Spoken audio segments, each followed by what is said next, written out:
So let's reawaken the Tomb Worlds, dust off the Canoptic Spiders, and talk about how Necrons are doing overall in 9th edition at the moment.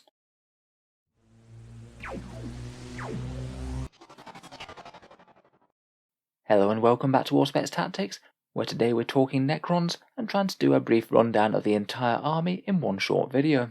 It's been a good few months since their codex dropped now, and people have had a bit of a chance to experiment with what works and what doesn't, so I thought I'd try and do a short summary in this video, going over the army's strengths and weaknesses, some of the strongest core rules, stratagems and other options that they can play, quickly touch on each and every unit and its role within the army, and finish off with just one example army list. Loads to cover here, so let's jump straight into it.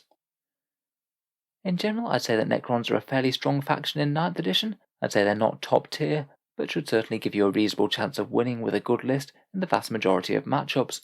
I like the way that the faction has quite so many usable datasheets. There are a few quite standout ones, but quite a lot of other options that do things well, but just in slightly different ways, and there's only a few datasheets within the codex that I don't really think have much of a role and are a bit redundant.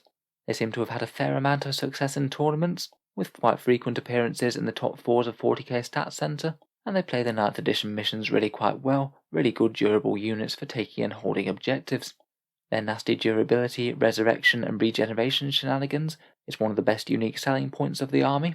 Reanimation protocols is really quite a powerful rule for big blocks of warriors or flayed ones, meaning that often when you kill them they'll just get straight back up and come right back at you. And you don't really want to just injure a vehicle and leave it standing, as it'll just regrow those lost wounds. Along with this though, I'd say they're not one of the fastest factions in the game. They certainly have some units that can get up the board fairly quickly, things like Ghost Arcs, Scarabs, Tomb Blades and things, but they're not going to be winning races against Eldar. I like the way that there are a few different viable ways to build a Necron army list. You can go for Novok melee builds, custom dynasties for army-wide OBSEC and pre-game move shenanigans, and some more ranged builds with things like Sotek or Mefrit. I'd generally say that their infantry and monster-based builds tend to do a bit better than vehicles, but there's nothing to stop you making a Necron vehicle spearhead if you want to. Finally, they've got some really powerful single units in the sheer might of the Silent King, who goes a long way to countering a lot of melee builds just by making them fight last. There's also the Catan Shard of the Nightbringer, who can throw around mortal wounds at range and can go through near enough anything in a single round of combat, up to and including Demon Primarchs, between ignoring invul saves and feel no pain. So first let's talk about dynasties and command protocols. I did say that a little bit already, but I think that some of the strongest dynasties are the ones for the pre-game movement and army-wide OBSEC. It means that you can throw a bunch of scarabs straight into the midfield and steal the objectives before your opponents can get on them. And it means that fast and tough units can also claim objectives away from enemy troops without too much issue.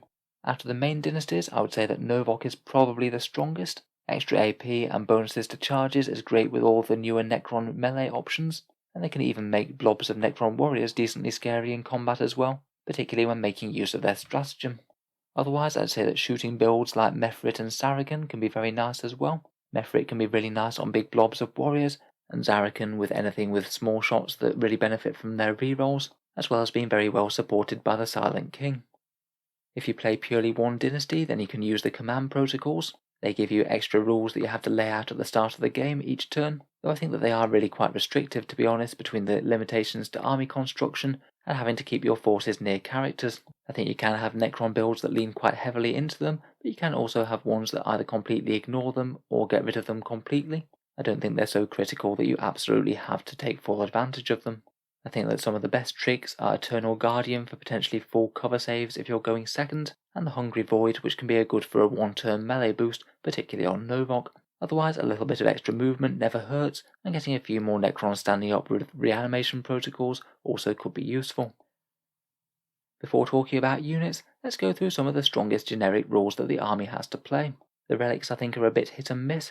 By far the best I think is the Veil of Darkness, a once per game redeploy where you take your character and your unit and put them anywhere on the board. Works particularly well with big slow moving units. Warriors with loads of Gauss Reapers are a pretty decent example I think.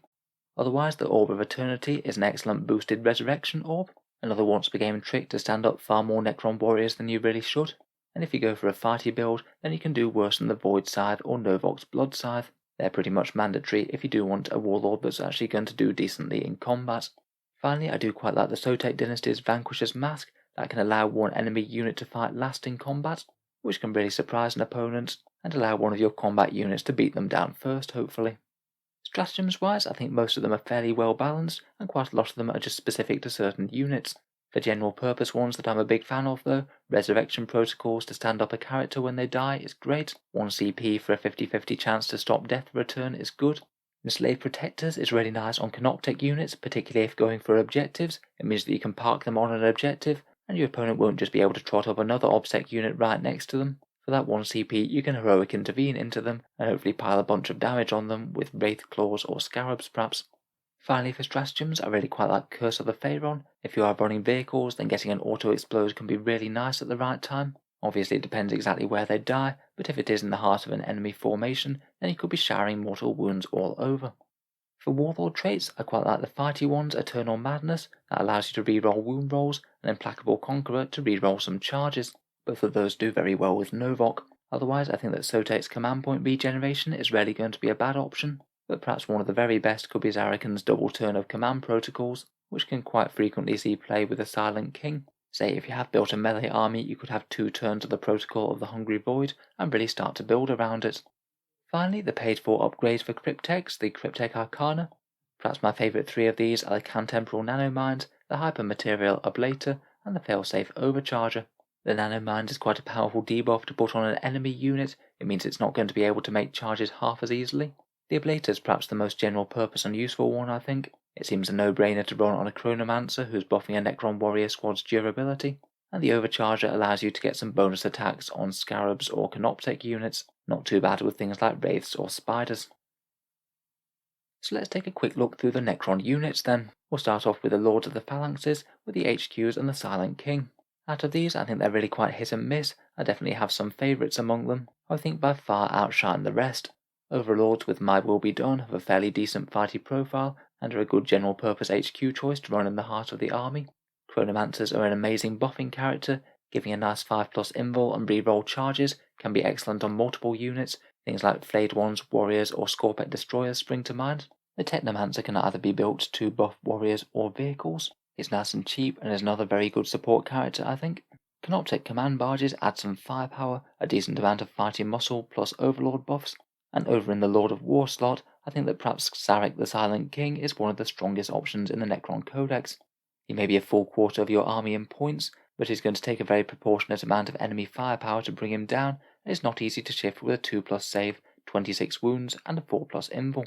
The Minears have some potentially very scary anti-tank fire. He can soup up a squad of Triarch Praetorians or Lich Guard to insane levels, and perhaps most relevantly of all, in combat he can make an enemy unit fight last, which means that he's really hard to charge. He's certainly no slouch in combat at all, so if you do charge him with something like an elite Space Marine squad, he's likely to butcher most of them before they even get to attack him.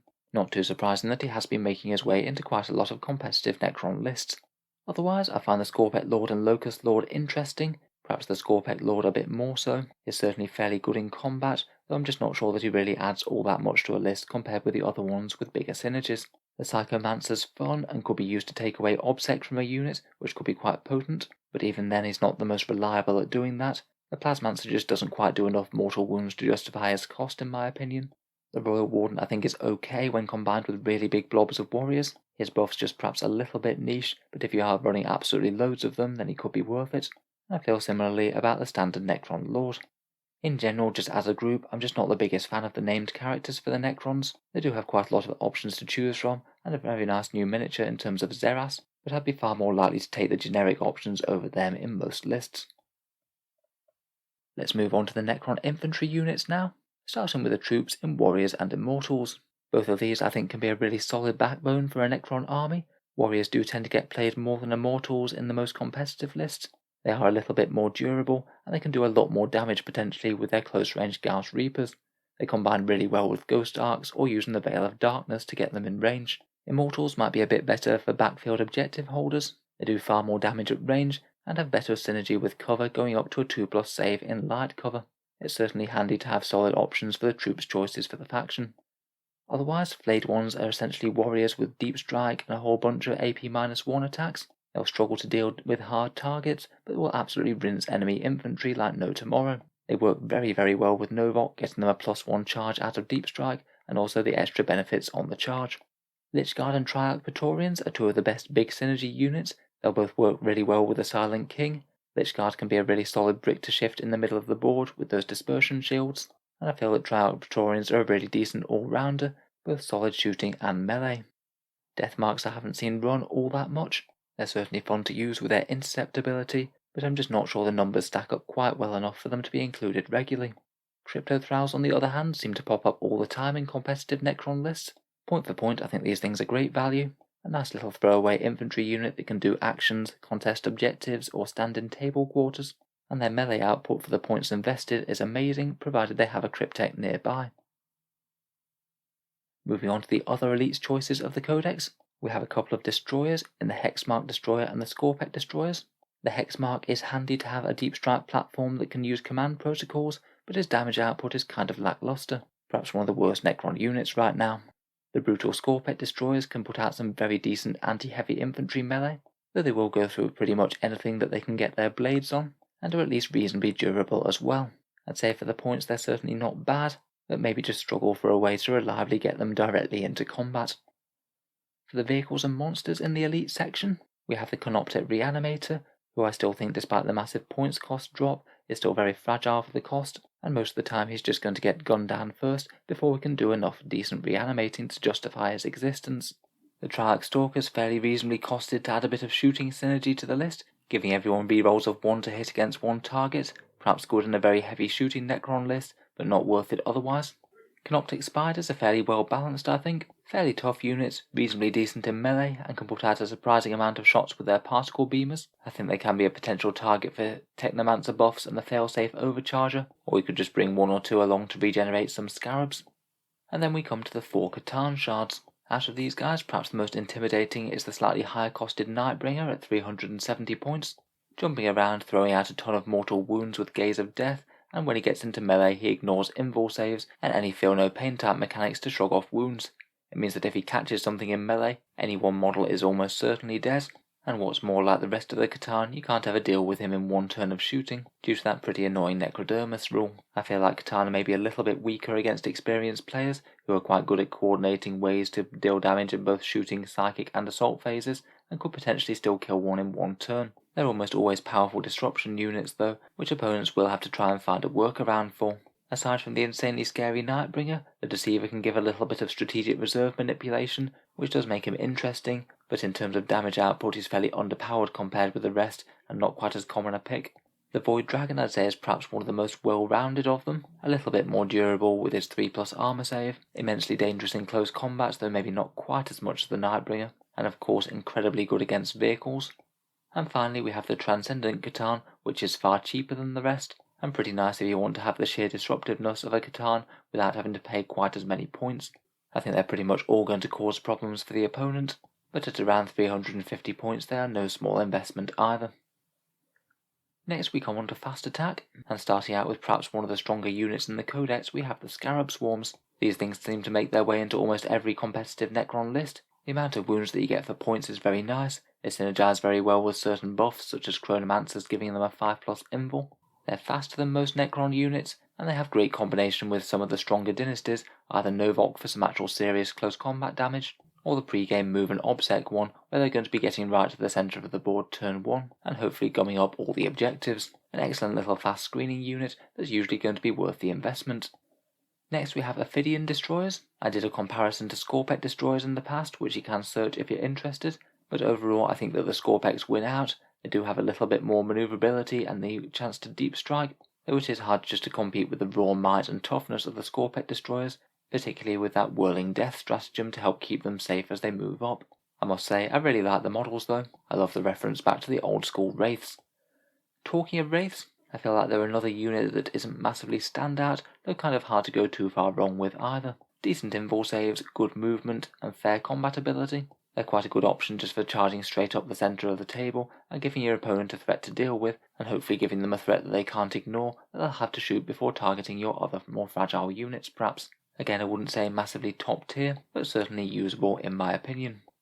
Finally, we come to Tomb Blades, who I think are another really quite well balanced units. Helpfully, they're one of the very few Necron units that are core, so have the potential to get some powerful buffs from Warlord traits, Overlords and other things. Again, a good way to get some mobile firepower and speed into a Necron list, and I quite like how flexible and customizable they are between their various upgrades. Finally, here's a roundup of the Necron heavy support and the remaining vehicles, including Lords of War, Fortifications, Flyers and Transports. In the heavy support section, I'd say the Annihilation Barge is unfortunately a bit of a dud right now. With so many things with high armor savers running around, having the Tesla Destructor having no AP just isn't that helpful. The Doomsday Ark and the Canoptek Doomstalker are another one that I've done a Math Hammer comparison against. Again, you can watch that video if you'd like, but in my opinion they're at least fairly well balanced against each other. They've got a very similar damage output, point for point. The Doomstalkers have some good synergy with Technomancers and a fun stratagem, where the Doomsday Ark has got far better anti-infantry firepower and better movement if you need it. I'd say both have their merits, and if you want a long-range anti-tank gun platform, they'll both do fine, though of course those D6 shot profiles are very swingy. Finally, for heavy support, we have Locust Destroyers and Locust Heavy Destroyers, which are both sum up as fairly fragile though quite hard-hitting. The Heavy Destroyers can be quite interesting for a Zarrakan force. Having a reroll wound roll can be really quite powerful when you've got 3d3 damage on the go, and they are certainly an interesting alternative to the Doomsday weapons. Moving on to transports, we have the Ghost Ark and Night Scythe. Ghost Arks I'd say are very competitive right now, decent resilient transports for Necron warriors that can get them into the midfield, and when they start to die they can even help stand some back up. On top of that they can pack a really serious range punch with quite so many Gauss flares. I'd say the main disadvantage of the Ghost Ark is just quite how difficult it is to assemble the kit. Night Scythes in the Flyers section though I can't be quite so positive about. I feel they're just a touch niche, and if you want to get a whole squad of warriors across the board, you could easily do that with the Veil of Darkness rather than them. After they've dropped off their cargo, their firepower is just not really all that much, and the opponent could likely ignore them unless it was convenient to shoot them down. The Doom Scythe has fallen out of favour a bit since 8th edition. It does come with a bit of a hefty price tag, though I think it does put out some fairly reasonable firepower for the points. You're quite likely to get at least one D3 plus 3 damage through on enemy vehicles, plus the Teslas can hoover up some infantry. I'd say perhaps the main reason to include one is for some sheer mobility on the firepower, getting round behind and line of sight on things that you wouldn't otherwise be able to get. You do pay a bit of a premium for it though compared with some of the other options.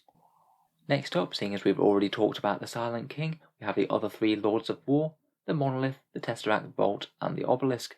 My least favourite by far is the Obelisk, which I think doesn't really do much aside from not dying easily, and that's just not really good enough for the command points needed for a super heavy detachment. Monoliths and Tesseract Vaults I think are both okay for the points, though again it is kind of painful to pay the command point tax, and the super heavy detachments do really kind of try and make you play either 3 of them or none at all. Monoliths are fairly decently tough, put out some good damage, and interestingly enough some decent damage in close combat as well, and could be a fairly decent linchpin unit for a Necron force. Tesseract Vaults maybe aren't quite as tough point for point, they do have the helpful Invul save, and they lean very heavily into the mortal wounds. Certainly a problematic threat to put on the table for the opponent, but I think that these guys tend to lose out a bit when compared with the Silent King. Finally, last and quite possibly least, we have the Convergence of Dominion. The quite cheap Necron 3-part fortification. They can have some uses such as giving command protocols and giving a bit of minus leadership, but just aside from being quite tough, they just don't really do all that much for the army. As fortifications, they do have a few issues as well. It's not that easy to set them up as they have to be quite far from terrain, and it also gives your opponent the option of tagging them in combat, and then you can't shoot their unit with any guns as of course your Star Stels can't fall back, as they're a touch underwhelming, though you do get lots and lots of wounds for the points. So to round off, I thought I'd just talk through one Necron army list that puts a few of these tricks together. This is one that I've made up that's loosely based on recent tournament winning Necron lists, and I did talk about this in a previous video. Here we're playing around with the threat of the Silent King, putting out some scary firepower as he moves up the centre of the board, and making it really hard for opponents to deal with threats in melee due to being able to make them fight last. He's leading a Novok battalion into battle, and he has the potential for 2 turns of the Protocol of the Hungry Void to get the most out of your choppy Necrons. We've got 2 units of Scarabs starting out in front to try and snare objectives early and screen, 2 units of Warriors with Gauss Reapers in Ghost Arks, both of which will go for midfield objectives and potentially get some re-rolls from the Silent King if they can.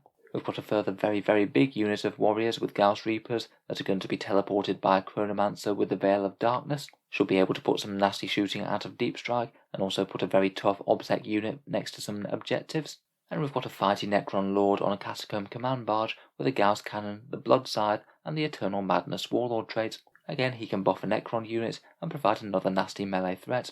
To add some serious combat punch, we have a unit of 8 Triarch Praetorians. They can get rerolls either from their shooting or their combat from the Silent King, and are quite fast to deliver their threat exactly where it's needed, And then we have a few small utility units, a unit of 5 flayed ones to deep strike and harass the enemy on an unexpected front, maybe do things like actions like deploy scramblers if needed, and a couple of crypto thralls who can either go with a chronomancer for some decent melee, or just literally do actions and hold objectives, things where we don't need to dedicate any more than a small unit to the cause. Overall fairly tough with plenty of bodies, some really big threats that the opponent can't afford to ignore, and a fairly decent plan for getting their midfield objectives and scoring the primary points over the opponent. I'm by no means saying that this is the only way to build a strong Necron list right now, but we have seen several similar lists to this do quite well at events. It will be interesting to see what sort of other things come out as the meta changes with new codexes being released. So anyway, hope you've enjoyed a brief roundup of Necrons in 9th edition. I know this is only a short 20-minute video, so there are going to be limits to what we can say, but if you have any other insights or major things that I've missed, please let me know down in the comments below. I can always post corrections if needed. If you've enjoyed the video and would like to see some more like it, feel free to subscribe to Auspex Tactics, but we'll certainly keep the 40k content coming pretty much every day. Finally, if you have been enjoying the videos on the channel and would like to help support, I would just like to mention that I do have a Patreon page, which you can find down in the video description below. Making all of this content does take a really long time, and if you are enjoying regularly, then any support is massively appreciated. I do try and give a few decent rewards to channel patrons. You get to see certain new videos early, there's regular votes to see what sort of things come next for the channel, and you get automatic entry to the monthly prize giveaways with the chance to win some really big model kits each month. If any of that sounds good to you, or you'd just like to help support the channel, then the link is down in the video description below.